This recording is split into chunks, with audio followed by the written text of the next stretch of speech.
I'd like to thank you so much for your comments and feedbacks on my last two videos. As you have been watching me so far, I believe that you're serious in quickly overcoming your language barrier to be able to hear, understand, and speak, or even present in English. If you're like some friends of mine, you may have your own unique talents. You may have your dreams and wishes. You may want to join the global community to work anywhere you want, to become a businessman or businesswoman, going around the world, working with partners coming from many other countries. But you and I have the same disadvantage of living in a non-English speaking country. Some years ago, when I was struggling with my English, I used to ask myself, oh, why is it English? Why isn't it Vietnamese? I'm not sure if you ever had the same thought, but that damn language is holding you back, right? Sorry I'm using bad word here, but it is holding you back from showing your real capability to the world.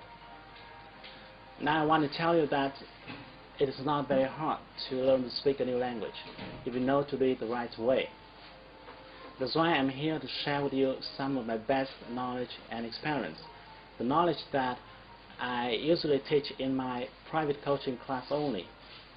But the reason why I created this video series and share with you for free is because I don't organize such program very often, and I have to do many other consulting works. And I understand that not everybody can afford to spend more than $100 to attend my class, my 3 or 4 session program. So I created this video hoping that it will help you achieve your goal. In the last video, we have talked about the core vocabulary, and we have learned that it determines whether or not you will quickly achieve your learning target. And today, I'm going to share with you a technique that will help you quickly access to the core vocabulary. It will help you retain those words in a longer period of time, and more importantly, it will help you learn in a more comfortable way. In the first part of the video, I'm going to explain how and why you remember or forget a certain word. What is the mechanism here? And I'm going to tell you the big mistake in learning vocabulary that many language learners make. Then in the next part of the video, I'm going to share with you, I'm going to give you a step-by-step instruction for you to practice my technique. Don't worry, even though it took me almost 4 years to figure it out, but it won't take you more than 4 minutes to understand it. Once I tell you how, it's going to be super easy to follow. So are you ready? Let's start. Have you ever asked yourself why sometimes you could retain a piece of information for quite long the first time you heard or saw it, but when you learn language, when you learn English, sometimes you couldn't remember a certain word, even though it was not the first time you learned it.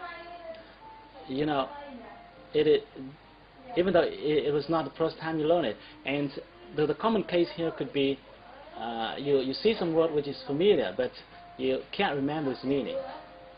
It happens all the time, right? You can't remember its meaning. Let me tell you why.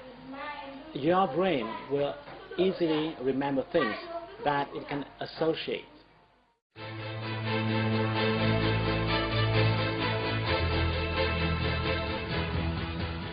In his book, Second Nature, Human Brain Science and Human Knowledge, the Nobel Prize-winning author Gerald Alderman reveals a lot of interesting findings about human brain. He found that our brain cells function by a mechanism that he called recognition and association. Because of association mechanism, you can easily remember a piece of information that had something to do with your existing data in your brain. In other words, the information that can relate to your experiences, your thoughts, your feelings, your desires. It will be very hard for you to remember a piece of information that has nothing to do with you.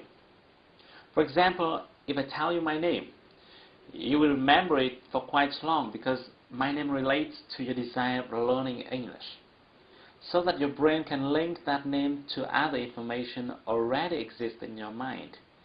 Like you have watching me talking in my videos, or you want to speak English fluently and maybe I can help you, and things like that. But if I tell you a name without letting you know who he or she is, you forget it in a few days. Secondly, you can only retain a word if you are exposed to it several times.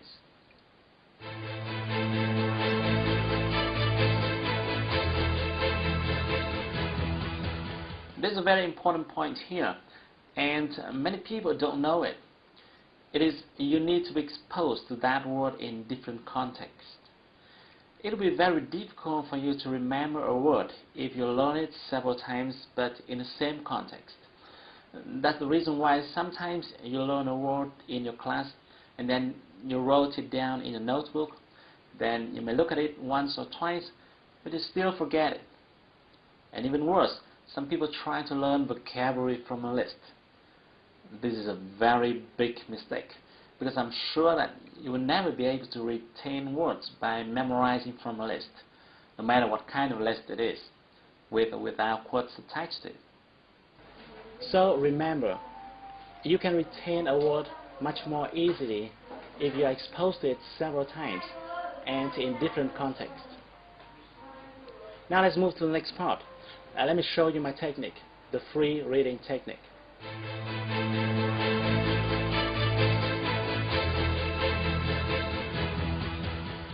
The reason why I call it free reading, because I want to distinguish it with the comprehension reading section that you usually find in a textbook.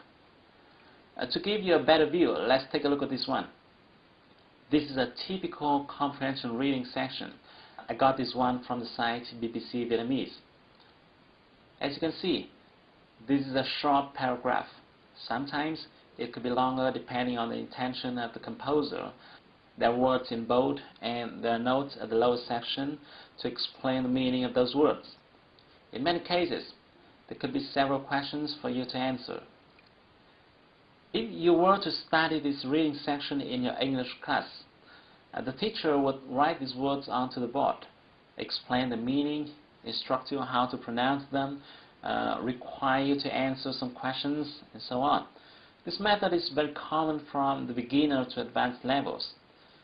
When using this approach, the teacher assumes that you already know all other words. The words in bold are focused upon because they are supposed to be more complicated and more difficult for the learners. Okay, now let me ask you a question. Are you sure that all those difficult and complicated words listed in the example are worth your time and effort?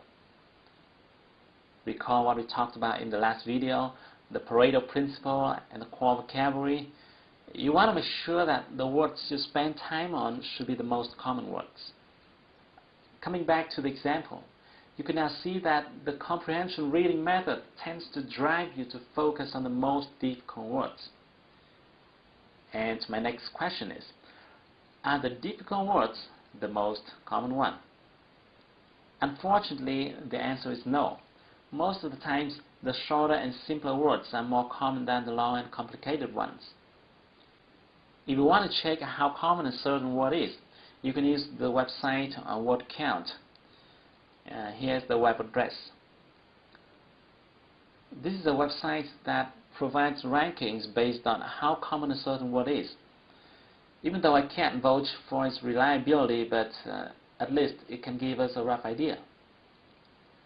All you need to do is to enter the word you want to check in the Find Word box and then click the arrow button next to it. Let's give it a try with the word humanitarian from the reading section. Here we go. We got a ranking of 11,000 plus.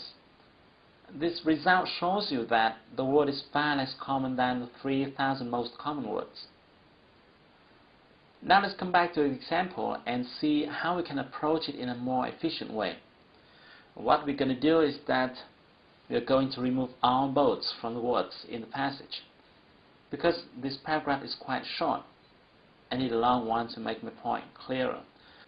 So I simply did a search on Google and found this one.